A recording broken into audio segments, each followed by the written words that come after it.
বলিউড অভিনেত্রী মালাইকা আরোরা সামাজিক যোগাযোগ মাধ্যমে বেশ সক্রিয়। নিজেকে প্রতিষ্ঠিত করতে চেয়েছিলেন মডেল কিংবা আইটেম গার্ল হিসেবে। বয়স 50-এর গোড়ায় এসে দর্শকদের মন জয় করে নিচ্ছেন মধ্যবয়সী এই মডেল। তার রূপের প্রশংসা যেন ছড়িয়েছে সর্বত্রই। পাশাপাশি কটাক্ষ বা ট্রলের মুখেও পড়েন এই অভিনেত্রী, যার মধ্যে সবচেয়ে বেশি সমালোচনার বিষয় তার হাঁটার ভঙ্গিতে। একবার স্ট্যান্ড আপ কমেডিয়ান শোয়ে সকলের নজর কেড়েছিলেন মালাইকা আরোরা। সেখানে নিজেকে নিয়ে হওয়া প্রতিটা ট্রল নিয়ে কথা বলেন এই অভিনেত্রী। এদিকে নেটিজেনরা মজা করে বলেন মালাইকার হাঁটার স্টাইল নাকি হাঁসের মতো।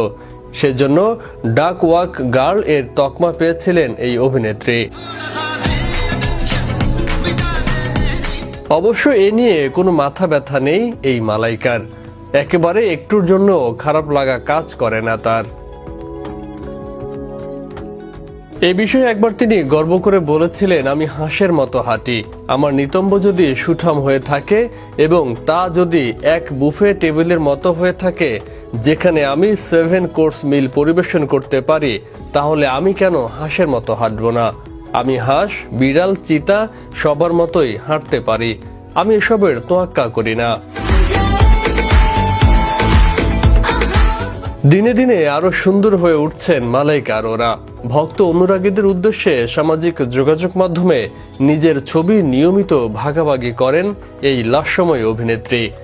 তার প্রকাশ করা প্রতিটি মুহূর্তের পোস্ট নেট দুনিয়ায় ঝড়ের গতিতে জায়গা করে নেয়। সম্প্রতি অর্জুন কাপুরের সঙ্গে বিচ্ছেদের খবর নিয়ে নতুন করে আলোচনায় এসেছেন এই অভিনেত্রী।